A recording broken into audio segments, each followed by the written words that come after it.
الحمد للہ رب العالمین والصلاة والسلام علی من کان نبیا وآدم بین الماء والطین وعلی آلہ واصحابہ وازواجہ واہل بیتہ اجمعین اما بعد فاعوذ باللہ من الشیطان الرجیم بسم اللہ الرحمن الرحیم ومن اعرض عن ذکر فإن له معیشة ضنکا ونحشره یوم القیامة اعمی صدق اللہ مولانا العظیم وصدق رسولہ النبی الامین المتین الکریم ونحن علی ذلک لمن الشاہدین والشاکرین والحمد للہ رب العالمین۔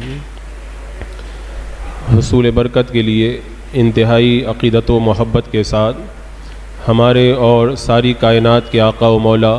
حضور اکرم سید عالم جناب محمد الرسول اللہ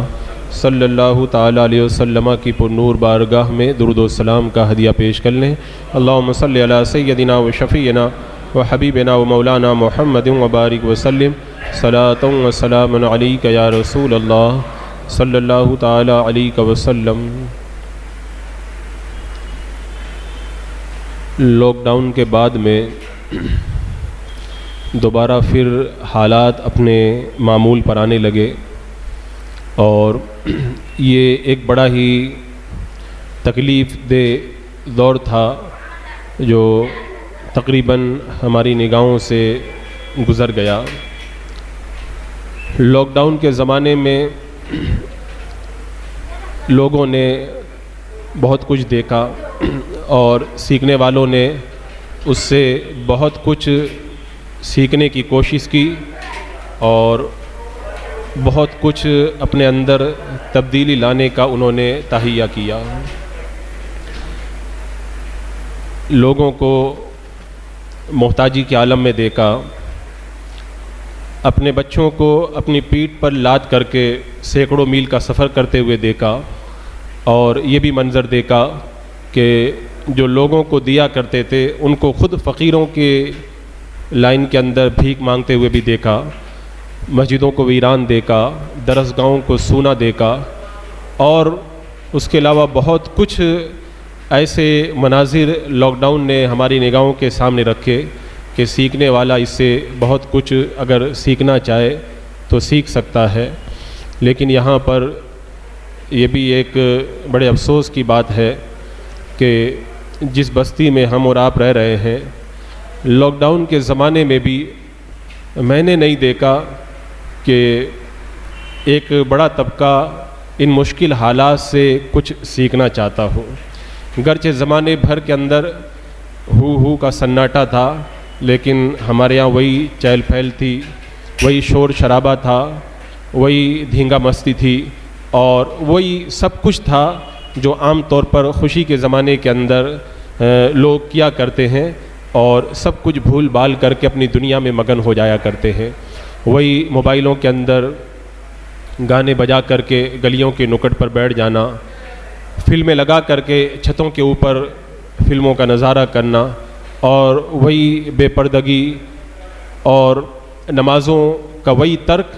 گناہوں کا وہی ماحول اور سب کچھ وہی جو اس سے پہلے ہوتا رہا تھا۔ الا ماشاء اللہ ان میں بہت سے کچھ ایسے بھی لوگ تھے جن کو اللہ تبارک و تعالیٰ نے توفیق دی تو انہوں نے لاک ڈاؤن کے قیمتی لمحوں کا فائدہ اٹھا کر کے زیادہ سے زیادہ اپنے رب کو راضی رکھنے کی کوشش کی۔ وہ لوگ واقعی قابل مبارکباد ہیں۔ اب لاک ڈاؤن کے ختم ہونے کے بعد میں جہاں پہ بہت سارے حالات بدلے، وہاں پہ ایک بڑا مسئلہ صرف ہمارے لیے نہیں، صرف ہندوستان کے لوگوں کے لیے نہیں بلکہ عالمی لیول پر، ورلڈ لیول پر لوگوں کے سامنے یہ مسئلہ آیا۔ وہ مسئلہ جو ہے وہ معاشی تنگی کا ہے اور وہ مسئلہ ایک بھوکمری کا مسئلہ ہے اور وہ مسئلہ بے روزگاری کا مسئلہ ہے۔ معاشی اعتبار سے، روزی کے اعتبار سے اور مالی اعتبار سے ایک بڑا طبقہ پستیوں میں چلا گیا اور ایک اچھا خاصا طبقہ جو ہے وہ بالکل ڈاؤن ہو کر کے ایک دم نچلی سطح پر جا کر کے زندگی گزارنے پر مجبور ہو گیا۔ یہ سارے حالات وہ ہیں جو یا تو ہم اپنی نگاہوں سے دیکھ رہے ہیں یا پھر میڈیا کے ذریعے عالمی منظرنامے پر ہماری نگاہوں کے سامنے آ رہے ہیں۔ ان حالات میں ان مشکل اوقات میں ایک مسلمان ہونے کے ناطے، ایک بندہ مومن ہونے کے ناطے ہمیں کیا کرنا ہے اور ہماری آگے کی سوچ کیا ہونی چاہیے اور آگے ہمیں کس طرح قدم بڑھانا ہے، ہمیں اس بات کا جائزہ لینے کی ضرورت ہے۔ میں نے اس عنوان سے اس پہلے بھی بہت مرتبہ گفتگو کی ہے، اور میں کچھ ہٹ کر کے آج کی اس محفل کے اندر اس پر کچھ باتیں آپ کے سامنے رکھنا چاہوں گا۔ یہ تو اللہ تبارک و تعالیٰ نے قرآن مقدس میں واضح طور پر فرما دیا، وَمَنْ أَعْرَضَ عَنْ ذِكْرِي فَإِنَّ لَهُ مَعِيشَةً ضَنْكًا، جو بھی میرے ذکر سے منہ موڑے گا تو اس کی زندگانی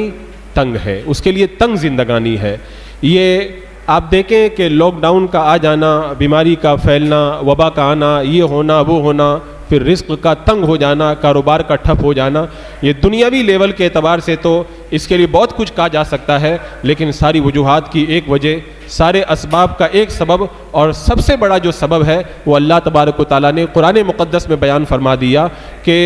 سارے اسباب اور سارے وجوہات کی ایک ہی وجہ اور ایک ہی سبب ہے کہ اگر تمہارا رزق تنگ ہو تو تم اپنے اعمال کا جائزہ لو، کیونکہ جب تم میرے ذکر سے منہ موڑو گے تب میں تمہاری زندگانی کو تنگ کر دوں گا۔ اور اللہ تبارک و تعالیٰ نے ایک اور مقام پر قرآن مقدس میں ارشاد فرمایا،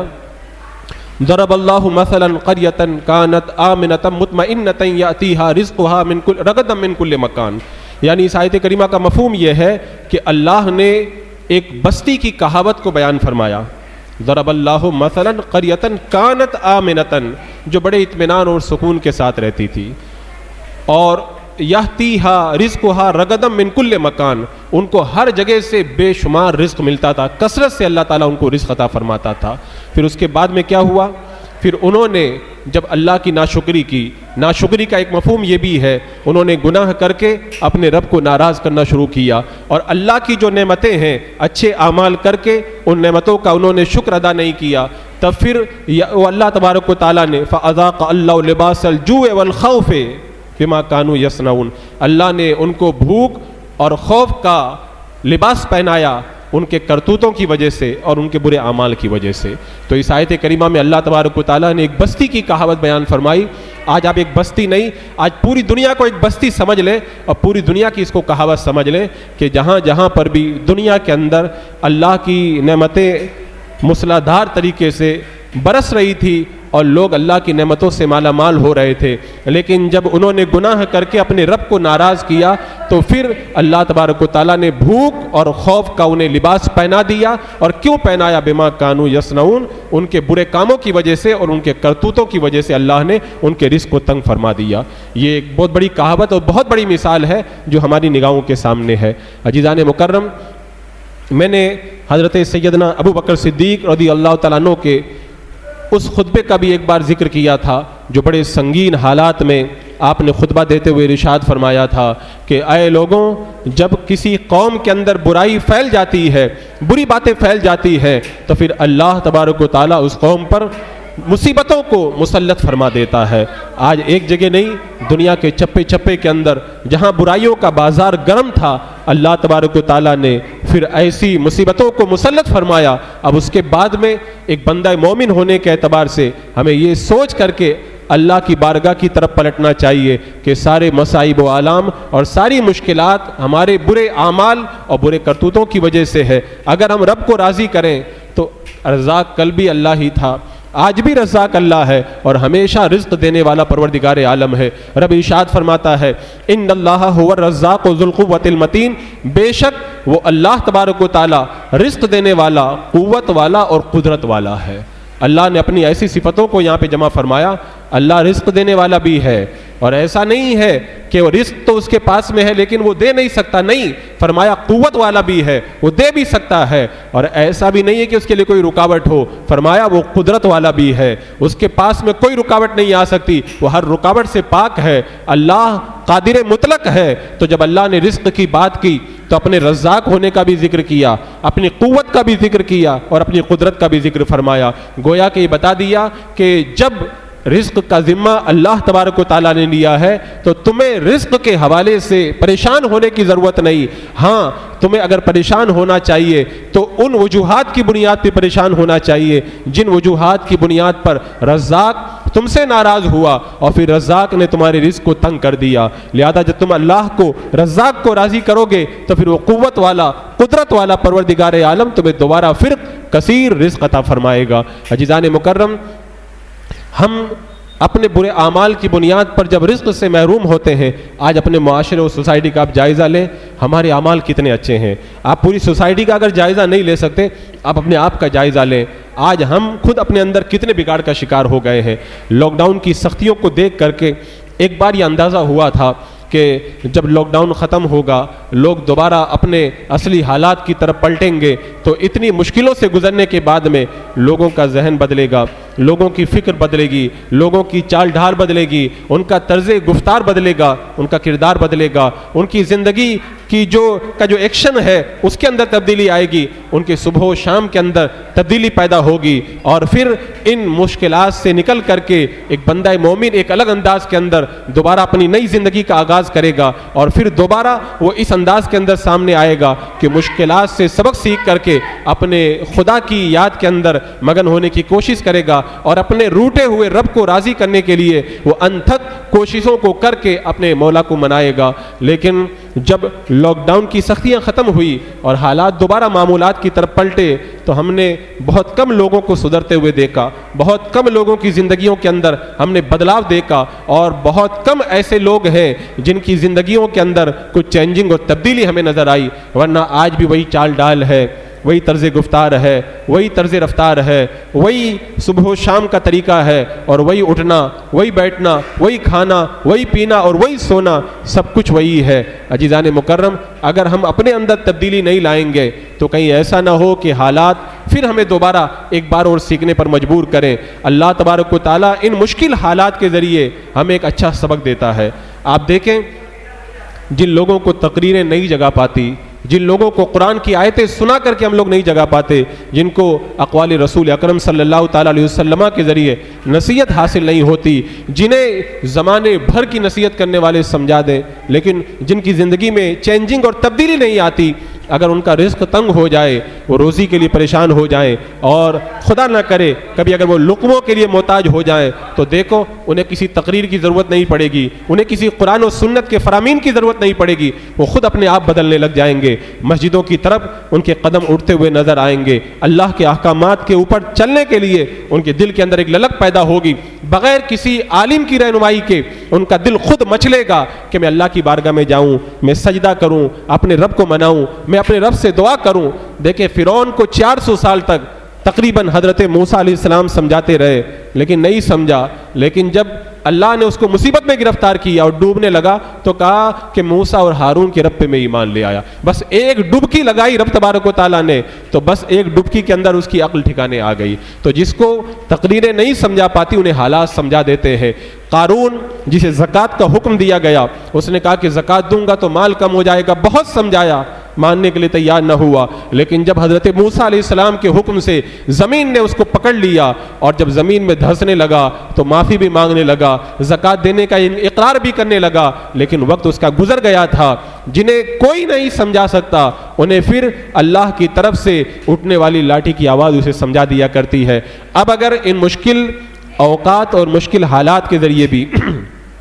ہماری زندگی میں کوئی تبدیلی نہ آئی اور ہم نے کچھ سیکھنے کی اگر کوشش نہ کی تو پھر خدا نہ کرے کہ پھر ہمارا امتحان کچھ الگ انداز کے اندر ہو. اس لیے کہ دن بدن ہمارے قدم قیامت کی طرف بڑھ رہے ہیں اور جیسے جیسے قیامت قریب آئے گی ویسے ویسے حالات جو ہے اور زیادہ بگڑتے جائیں گے. تو کہیں ایسا نہ ہو کہ ہم کسی اور مشکل کے اندر گرفتار ہو جائیں. حضور سیدنا سرکار غوث العظم دستگیر شیخ عبد القادر جیلانی ہمارے اور آپ سب کے پیر رضی اللہ تعالیٰ عنہ نے فرمایا تھا کہ جب بھی شریعت کی کوئی حد ٹوٹتی ہے تو تم فتنے میں پڑ جاتے ہو، لہذا فوراً تم شریعت کی طرف پلٹو اور شریعت کی طرف مضبوطی سے شریعت کی رسی کو جو ہے مضبوطی سے تھام لو، کیونکہ اللہ تبارک و تعالیٰ تمہیں اس فتنے سے شریعت پر عمل ہی کے ذریعے نجات عطا فرمائے گا. اور میرے پیر غوث اعظم دستگیر رضی اللہ تعالیٰ عنہ نے ایک اور موقع پر یہ ارشاد فرمایا تھا کہ بندہ جب نفس کی مخالفت پر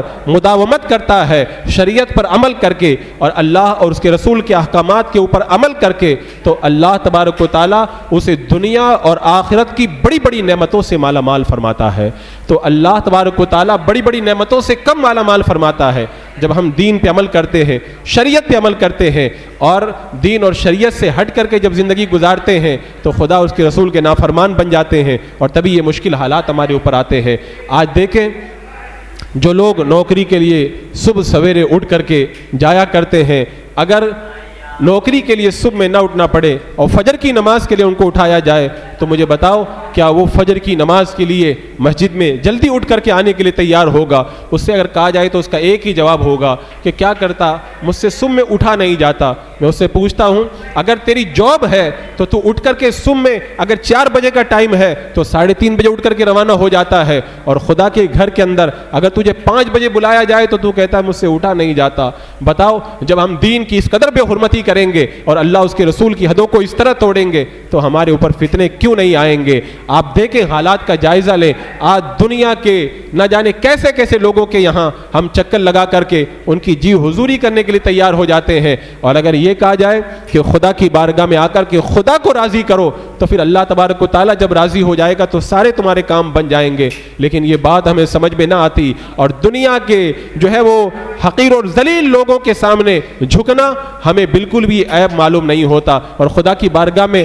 آ کر کے جب جھکنے کے لیے کہا جاتا ہے کیا کروں امام صاحب میرے کپڑے پاک نہیں ہیں، میں کیا کروں، روزانہ میں ارادہ بناتا ہوں اب انشاءاللہ میں اگلے مہینے سے نماز شروع کر دوں گا، میں انشاءاللہ اگلے ہفتے سے نماز شروع کر دوں گا۔ اگر دنیا والوں کے سامنے جھکنے کے لیے کہا جائے اپنی روزی روٹی کے لیے تو ہم 1 گھنٹے کا ٹائم بھی نہیں مانگتے، اسی وقت تیار ہو جاتے ہیں، اور خدا کی بارگاہ میں آنے کے لیے ہم ٹائم مانگتے ہیں، اور ٹائم مانگتے مانگتے میں نے لوگوں کو دیکھا ہے 10 سال گزر گئے اور آج تک ان کا وہ وقت نہیں آیا کہ خدا کی بارگاہ میں آ کر کے وہ جھک سکیں۔ آپ دیکھیں ایک کافر ڈاکٹر اگر ہمیں دنیا سے پرہیز کرنے کے لیے کہہ دے یہ نہ کھاؤ یہ کھاؤ یہ نہ کرو وہ نہ کرو، صبح میں اٹھ کر کے اتنی دور تمہیں چلنا پڑے گا، صبح سویرے تمہیں اتنی دور جانا پڑے گا، ہمیں ساری باتیں ہمیں خوب سمجھ میں آتی ہے۔ ہم فجر میں اٹھیں گے بھی، کہیں کلومیٹر تک دوڑ بھی لگائیں گے، ہم جو ہے وہ ہر من پسندیدہ چیز کو چھوڑنے کے لیے بھی تیار ہو جائیں گے، اور نہ جانے کیسی کیسی مشکل باتوں کو ہم برداشت کریں گے،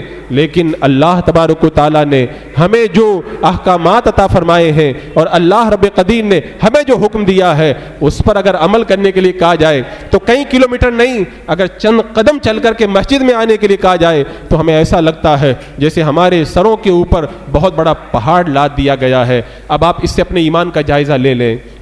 کہ ہمارا ایمان کتنا کمزور ہے۔ ایک کافر ڈاکٹر کی بات پر ہمیں کئی کلومیٹر تک دوڑنا بہت آسان لگتا ہے، ساری کائنات کے پروردگار عالم کے حکم کے مطابق ہمیں چند لمحوں کے لیے مسجد میں آنا بہت مشکل معلوم ہوتا ہے۔ یہ کیا بات ہے؟ آخر وہی ہمارا جسم ہے، وہی ہماری جان ہے، وہ مشکل کام ہمیں آسان لگ رہا ہے، یہ آسان کام ہمیں مشکل لگ رہا ہے۔ بات صرف اتنی سی ہے، دنیا کی بڑی عظمت ہمارے دلوں کے اندر ہے، دنیا والوں کا بڑا وقار ہمارے دلوں کے اندر ہے، لیکن اللہ کے احکامات پر عمل کرنے کا وہ جذبہ اور وہ یقین ہمارے دلوں کے اندر نہیں ہے۔ اسی سب کا نتیجہ آج ہماری نگاہوں کے سامنے ہے۔ آج ہم رزق کے لیے پریشان ہیں۔ آپ دیکھیں اللہ کے رسول صلی اللہ تعالیٰ علیہ وسلم کی بارگاہ میں ایک قریشی صاحب آئے اور آ کر کے انہوں نے عرض کی یا رسول اللہ میری روزی تنگ ہو گئی ہے، میں فقر و فاقہ کا شکار ہوں، روزی روٹی کے مسئلے کے اندر میں بڑا پریشان ہوں۔ میرے آقا صلی اللہ تعالیٰ علیہ وسلم نے ارشاد فرمایا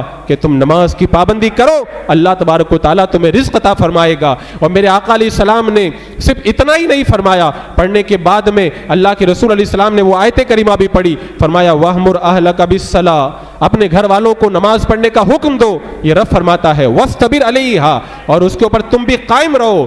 لا نسألک رزقا نحن نرزقک، رب فرماتا ہے کہ میں تم سے روزی نہیں مانگتا، ہم تمہیں روزی دیتے ہیں۔ یعنی اللہ کے رسول علیہ السلام نے فرمایا اگر تمہیں روزی چاہیے تم بھی نماز پڑھو اور اپنے گھر والوں کو بھی نماز کا حکم دو، اس لیے کہ اللہ نے جب روزی کی بات آئی تو نماز پڑھنے کا حکم دیا، کہا نماز اپنے گھر والوں کو پڑھنے کا حکم دو، خود بھی نماز پڑھو، ہم تم سے روزی نہیں مانگتے، رب فرماتا ہم تم کو روزی دیتے ہیں۔ بتاؤ اتنی بڑی بات میرے آقا علیہ السلام نے ارشاد فرما دی، لیکن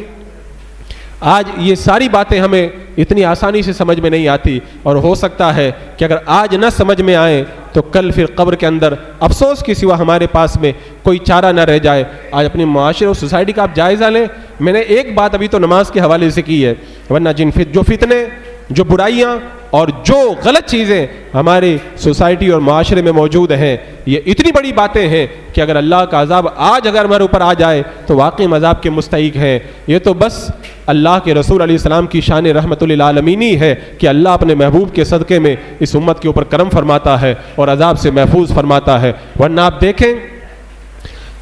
سوچا یہ گیا تھا کہ بڑی مشکل حالات سے گزر کر کے یہ قوم آ رہی ہے، اب ان کی شادیوں میں بھی تبدیلی آئے گی، اب ان کی شادیاں بھی کچھ شریعت کے مطابق ہوں گی، لیکن اللہ اکبر، یہ بڑے افسوس کی بات ہے، لاک ڈاؤن ختم ہونے کے بعد ہماری شادیوں کا بھی وہی پرانا رنگ لوٹ کر کے چلا آیا۔ مسجد کے اندر نماز ہو رہی ہے اور گلی کے اندر ڈھول تاشے بج رہے ہیں، گلی کے اندر سے گانے کی آواز آ رہی ہے۔ اللہ رب قدیر کتنا حلیم ہے، کتنا بردبار ہے، اللہ تبارک و تعالیٰ کتنا کریم ہے۔ جب خانہ کعبہ کے اندر جب قرامطہ نے حملہ کیا تھا اور انہوں نے خانہ کعبہ کی دیواروں کو خستہ کر دیا تھا، حجر اسود کو اکھاڑ دیا تھا، ایک ظالم قرامطی جب چڑھ گیا خانہ کعبہ کی چھت کے اوپر اور جو سونے کا جو میزاب رحمت پر نالا لگا ہوا ہے اس کو اکاڑنے لگا، کسی پہ کچھ نہ ہوا۔ ایک بزرگ نے جب دیکھا تو تڑپ گئے اور کہا اللہ تو کتنا حلیم ہے، تو کتنا بردبار ہے، اتنا کچھ تیرے گھر کے ساتھ میں کیا جا رہا ہے لیکن تو گرفتار عذاب نہیں کرتا۔ اتنا ان بزرگ نے اللہ کی بارگاہ میں عرض کیا تھا،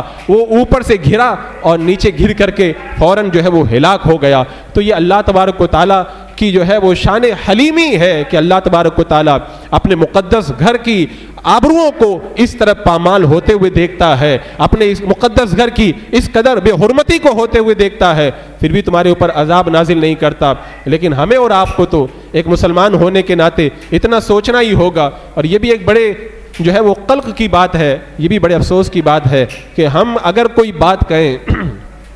تو ویسے تو بات لوگوں کو بہت سمجھ میں آتی ہے، لیکن جب دین کی بات کہیں تو پتہ نہیں کیوں ان کو سمجھ میں نہیں آتی ہے۔ اگر ہم کہہ دیں انہیں دین پر عمل کرنے کے لیے، ٹھیک ہے حضرت کریں گے، ایسا کریں گے، اور پھر بعد میں کریں گے کہہ کر کے جب نکل جاتے ہیں تو ایک کان سے سنا تھا اور دوسرے کان سے نکال دیتے ہیں۔ یہ مطلب دل کے کالا ہو جانے کی بہت بڑی نشانی ہے کہ اللہ کا حکم ایک بندہ بیان کرے لیکن بندے پر اس کا کوئی اثر نہ ہو، اور اگر دنیا کی بات بیان کر دی جائے تو دیکھو کیسے مچل کر کے اس کے اوپر عمل کرتے ہوئے نظر آتے ہیں۔ آپ اس کی معمولی سی مثال یہ لے لیں، اگر کسی کا رزق تنگ ہو جائے، اگر اس سے کہا جائے کہ تم رزق کی کشادگی کے لیے یہ کر لو، تو دیکھو وہ کتنی مشکلوں کو برداشت کر کے وہ سب کچھ کرنے لگ جائے گا۔ اس سے کہا جائے بازار میں جاؤ، یہ چراغ لے کر کے آؤ، اتنا جو ہے بادام کا تیل لے کر کے آؤ، اتنا زعفران لے کر کے آؤ، سب کچھ لے آئے گا۔ اگر پیسہ نہیں ہوگا تو قرضہ لے کر کے آئے گا اور ساری مشکلوں کو برداشت کرے، اس پہ عمل کرے گا۔ لیکن اس سے کہا جائے، اللہ نے فرمایا کہ اگر تیرا رزق تنگ ہو جائے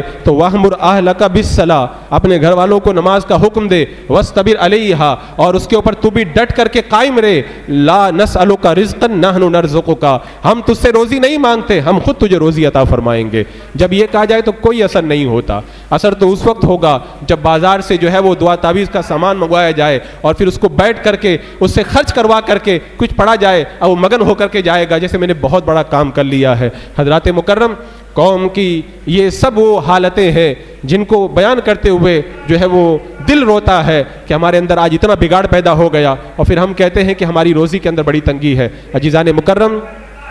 اپنے آپ کو بدلو، دین کی طرف پلٹو۔ جب تک دین کی طرف نہیں آؤ گے، دنیا کی دوسری قومیں دنیا میں بالکل گھس کر کے بہت کچھ کامیاب ہو سکتی ہے، لیکن اگر مسلمان اگر چاہے کہ میں دنیا کے اندر مگن ہو کے کامیاب ہو جاؤں تو ایسا کبھی بھی نہیں ہو سکتا۔ میرا رب اپنے محبوب کی امت کو دنیا سے بچاتا ہے، جیسا کہ ایک حدیث پاک کے اندر ہے، تم اپنے مریض کو جس طرح پانی سے بچاتے ہو، اللہ تعالیٰ اپنے نیک بندوں کو ایسے ہی دنیا سے بچاتا ہے۔ ہاں، اگر تم عزتیں اور چاہتے ہو، روزی چاہتے ہو، تو دنیا والوں کی طرح تمہیں نہیں ملے گی۔ اہل ایمان کو اگر یہ سب کچھ ملے گا تو دین پر عمل کرنے کے صدقے کے اندر اللہ تبارک و تعالیٰ عطا فرمائے گا۔ اور اس کی ایک بڑی وجہ یہ ہے کہ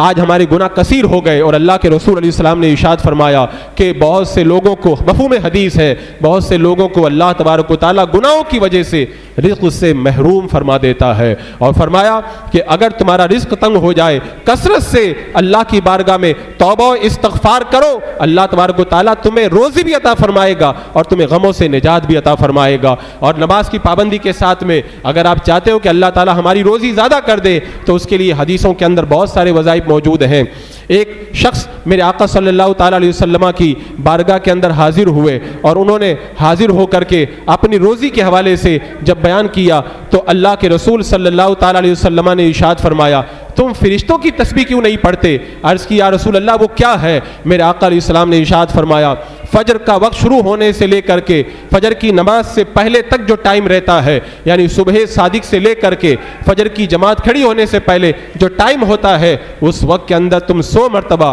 سبحان اللہ و بحمدہ سبحان اللہ العظیم و بحمدہ استغفر اللہ اسے پڑھ لو. دنیا ذلیل ہو کر کے تمہارے پاس میں آئے گی، یعنی دنیا جھک مار کر کے تمہارے پاس میں آئے گی. اللہ کی تسبیح تم جب صبح سویرے بیان کرو گے تو پروردگار عالم تم سے راضی ہوگا اور تمہیں کثیر رزق عطا فرمائے گا. اسی طرح میرے آقا علیہ السلام نے ایک موقع پہ ارشاد فرمایا کہ اگر تم روزانہ رات کے اندر سورہ واقعہ پڑھ لو تو پھر کبھی بھی تمہیں فاقہ نہیں آئے گا، کبھی بھی اللہ تبارک و تعالیٰ تمہاری روزی کے اندر تنگی نہیں پیدا فرمائے گا. حضرت عبداللہ بن مسعود رضی اللہ تعالیٰ عنہ کے جب انتقال کا وقت آیا